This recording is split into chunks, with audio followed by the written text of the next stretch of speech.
आज जो बात मैं कहने जा रहा हूँ वह केवल उन लोगों के लिए नहीं है जिन्हें पढ़ते समय नींद आती है, बल्कि उन सब के लिए है जो अपनी जिंदगी में उठना चाहते हैं पर उठ नहीं पा रहे, जो हर रात कहते हैं कल से पढ़ूंगा, और हर सुबह वही नींद, वही सुस्ती, वही अधूरा वादा।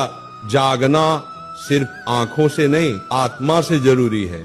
उठने के लिए अलार्म की नहीं, मकसद की आवाज चाहिए। नींद तो हर जीव को आती है, पेड़ को भी, पत्थर को भी, पर जागता वही है जो जानता है कि उसे कहाँ पहुंचना है। अगर तेरे भीतर ज्वाला जल रही है ना, तो नींद तेरे पास आने से पहले ही जलकर राख हो जाएगी। राधा रानी का नाम लेने का मतलब क्या है? वो जागृति है, वो प्रेम है, वो भक्ति है, और जो सच्चा प्रेम करता है वो कभी आलसी नहीं होता। तू कहता है पढ़ते वक्त नींद आती है, क्यों आती है बेटा? क्योंकि तू पढ़ाई से प्रेम नहीं करता, तू सिर्फ डर से पढ़ता है, और जो डर से चलता है वो कभी दौड़ नहीं सकता। एक पल सोच, तुम्हारे पिता क्यों नहीं थकते? क्यों नहीं कहते कि आज आराम कर लेते हैं? क्योंकि उनके भीतर का कर्तव्य प्रेम से बड़ा है। तो जब भी पढ़ते वक्त नींद आए ना, एक बार अपनी माँ की थकी हुई आंखें याद करना। उस वक्त तेरा खून खुद उबल उठेगा, क्योंकि माँ बाप की आंखों में नींद नहीं है तो बेटा तुझे भी सोने का अधिकार नहीं है।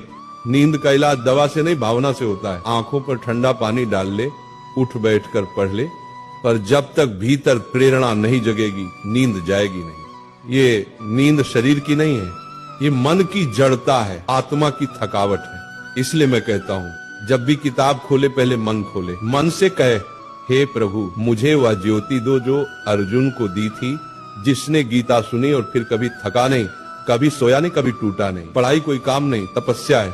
जैसे तस्य मुनि तप करते थे ना, वो जंगल में पत्थरों पर वर्षों तक बैठे रहते थे, वैसे ही विद्यार्थी का तप है। किताबों के बीच बैठना, रातों को जगना, आंखों से आंसू गिरना, फिर भी पन्ने पलटते रहना, क्योंकि जिसने तप किया वही तेज हुआ। तेजस्वी वही बनता है जो नींद को हरा।